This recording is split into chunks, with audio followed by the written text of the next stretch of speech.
Magandang hapon mga ka-happy hour. Narito ang mga balita para sa MBC TV Network News Update, 3 PM edition. Dalawang politiko, mastermind ng smuggling ng sigarilyo, human trafficking sa Pampanga. Yan ang MBC TV Network News, ni Edniel Parosa.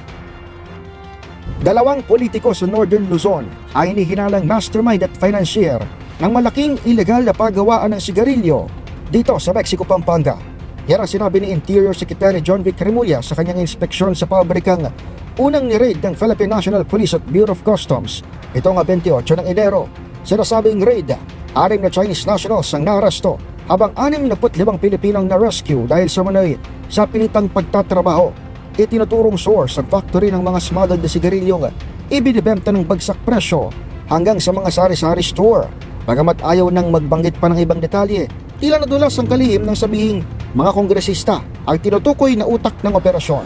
The entire ecosystem, how ang entire ecosystem ng illegal tobacco? Hindi lang po ba dito sa Central Luzon, sir? Basta sa Luzon-based yung mga operation. Bukod pa ang mga politiko sa 4 na incorporators ng kumpanyang Samyang Global na nag-upa ng lupa dito sa Barangay Panipuan. 2 sa kanilang Pilipino, habang 2 naman ang Koreanong kasalong ipasabina ng PNP-CIDG. Maliban sa atraso sa agricultural smuggling, kakasuhan din ng human trafficking ang mga may-ari dahil sa malapogo na pagkulong sa mga trabahante. Illegally detained. Dito lang sila, hindi sila nakakalabas, pinapakain lang sila. Parang ang sinabi 15,000 naman, tapos may tirahan tsaka may pakain. Kaya umano ng paggawa ang makapag-produce ng 400 milyong pisong halaga ng produkto sa loob ng isang araw. Ganito kalaki ay nawawala sa pamalaan. Mula na mag-operate ang pabrika nitong nakaraang buwan. Wala kasing permit ng factory at peke rin ang gamit itong tax stamps. Kapatid ding pareho ang brand ng mga inilalabas itong sigarilyo sa multi-billion pisong smuggled na produktong nasabat ng Highway Patrol Group sa Batangas at Malabon nitong Disyembre ng 2025.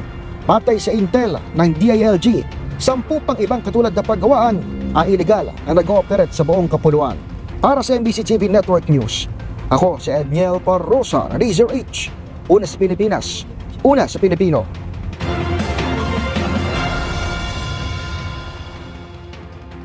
Samantala, Bagyong Basyang, pinaghahandaan na ng iba't ibang LGU sa Visayas at Mindanao, klase suspendido. Yan ang MBC TV Network News, ni Dustin Bayog. Nagbigay na ng direktiba ang National Disaster Risk Reduction and Management Council o NDRRMC ng nationwide preparedness sa lahat ng maapektuhang probinsya sa Visayas at Mindanao dahil sa paparating na Bagyong Basyang. Sa Memorandum Order, inatasan ng NDRRMC ang mga ahensya, local government units at mga Office of Civil Defense Regional Offices na makipag-ugnay sa kanilang mga isasagawang paghahanda para sa bagyo. Kasabay niyan, naka-blue alert status ng Department of Social Welfare and Development o DSWD kung saan sinigurang paghahanda nito ng mga ready-to-eat foods para sa mga maapektuhang pamilya. Ayon sa DSWD, mayroon na sila nakahandang 3.5 million na family food packs na nakakalat sa buong bansa, kabilang mga nasa higit 100,000 sa field offices ng Caraga at Eastern Visayas. Nakahanda na rin ang aabot sa 3 bilyong pisong Quick Response Fund para sa mga relief at recovery operations sa mga kalabidad, habang standby rin ang mga mobile kitchen. Samantala, suspendido na ang mga klase sa ilang probinsya bilang paghahanda sa papalapit na bagyo. Wala nang pasok sa ilang probinsya ng Central Visayas, Eastern Visayas, Negros Island Region, Caraga at Northern Mindanao. Bilang paghahanda rin sa lagay ng karagatan, suspendido na rin ang ilang operasyon ng Philippine Coast Guard stations, lalo na sa mga unang hagupitin ng Bagyong Basyang. Suspendido rin ang ilang trips ng Cebu Port Authority, lalo na sa mga biyaheng Tubigon, Bohol at Palumpon at Leyte. Ayon sa Pag-asa, nakataas pa rin sa tropical storm category ang Bagyong Basyang, kung saan nasa ilalim pa rin ang signal number 2 ang ilang probinsya ng Mindanao, habang signal number 1 ang ilang bahagi ng Visayas. Para sa MBC TV Network News, ito si Dustin Bayog ng DZRH TV. Una sa Pilipinas, una sa Pilipino.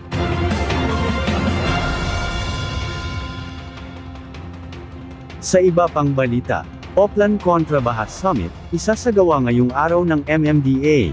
Isasagawa ngayong araw ng Metropolitan Manila Development Authority ang Oplan Contra Baha Summit. Layo nito ay para makahanap ng solusyon sa lumalalang pagbaha sa Metro Manila. Ayon kay MMDA General Manager Nicolas Torre III, nakasama nila ang pangunahing ahensya gaya ng Department of Public Works and Highways, may ilang mga stakeholders at mga private entities ang magbibigay ng kanilang mga kaalaman. Gaganapin ito sa Central Office ng DPWH, kung saan ilan sa mga naimbitahan ay sina Dr. Guillermo Tabios III ng University of the Philippines, at si Dr. Alfredo Maharlagmay na Executive Director ng Project NOAA. Umaasa si Torre na sa nasabing summit ay makakakuha ang mga alkalde sa Metro Manila ng mga kaalaman, para maiwasan na ang malawakang pagbaha. At yan ang mga balita para sa MBC TV Network News Update, 3 PM edition. Abangan ang mga susunod na balitaan mamaya, para sa 4 PM edition.